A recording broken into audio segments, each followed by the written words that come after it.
Ferguson has also been in a perpetual state of unrest this past week. Protests there have been ongoing after officers shot a black man. Ferguson, Missouri was up in flames and tear gas once again last night after residents demanded to know why officers fatally shot a black suspect. According to police, officers were preparing to execute a search warrant when two black males ran out the back door, both armed with weapons. After being ordered to drop their weapons, police said one of the suspects pointed his gun at officers. He was promptly shot and pronounced dead at the scene. Police said the suspect's gun was found to have been stolen. 4 guns total were recovered, as well as crack cocaine. Soon after the shooting, the street was full of nearly 100 residents demanding answers. Several arrests were reported. But where was the community response in Ferguson when 9-year-old Jamila Bolden was shot dead as she did her homework on Tuesday night? The Black Lives Matter crowd was nowhere to be found. The difference? Jamila Bolden was killed in a drive-by shooting and not by a white police officer. We try to be the protector, but this particular time I wasn't there. There needs to be a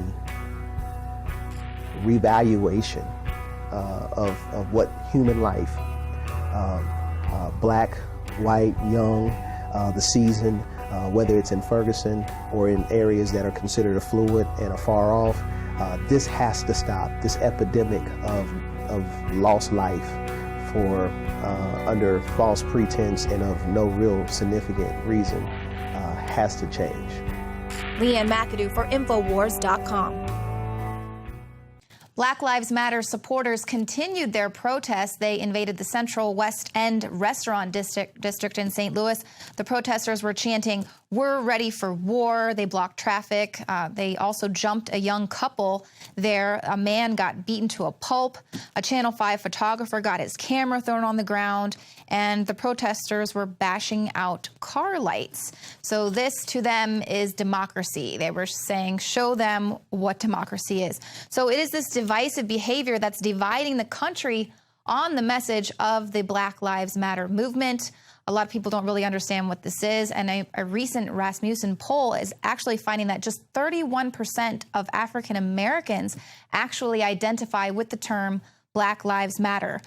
64% said the phrase all lives matter more closely resembled their views. And now a separate poll has also found that most Americans have an even more positive view of their local police and don't consider their tactics out of line. So this is the result of the divide and conquer message of this movement, the fact that they are only mobbing when a white officer attacks a black person. So you can see that that is the result of this divide and conquer message being pushed out by the Black Lives Matter movement. It's actually discrediting real opposition to the genuine problem of police brutality. And it's exactly what we've been warning, what we've said was the agenda of the George Soroses there that are funding the Black Lives Matter movement to get this civil unrest going and to take the American people's anger off of the real issue of police brutality. Now, that's not just me saying that. Peggy Hubbard, who lives just across the river from St. Louis in Belleville, Illinois, is also slamming the Black Lives Matter movement for tearing up the communities in response to what she says is a thug being shot dead by police while ignoring the issue of a black-on-black violence that led to the death of a 9-year-old girl. Police officers went to those. Pretty much what they did was they went to execute a warrant for an arrest for a very, very bad guy. When they came to get him, instead of going peacefully, having his day in court, he decides to pull out another stolen gun, shoot at the police. Police shot back, and he was killed. Within the same time frame, news broke out about a 9-year-old girl in Ferguson died in a drive-by shooting in her room doing her homework. She dies by a stray bullet to the chest.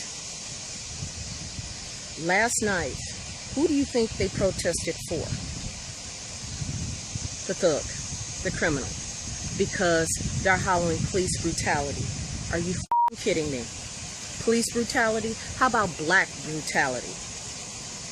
You black people, my black people, you are the most violent motherfuckers I have ever seen in my life. A little girl is dead. You say Black Lives Matter?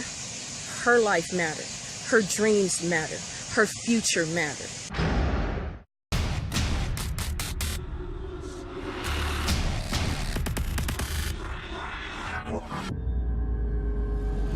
Another major health threat, this one in Toledo, Ohio, where everybody in the entire city has been told not to drink the water. Ohio's governor declaring a state of emergency. Did you know that the average person uses about 80 to 100 gallons of water at home every single day? If there's a water emergency, will you be prepared? Panicked residents forming long lines throughout the day. We're here at a supermarket in Toledo. You can see the shelves empty where water once was. To stay safe and healthy during a crisis, you must have access to safe, clean water. Water which will not be available at your local grocery store. There's a mad dash on right now to stock up on supplies. The ProPure Pro 1 G2.0 water filtration system is a must-have for every modern, independently minded household. Protect your family's safety during an emergency. Go to InfoWarsStore.com today to purchase your ProPure Pro 1 G2.0 water filtration system or call 1-888-253-3139.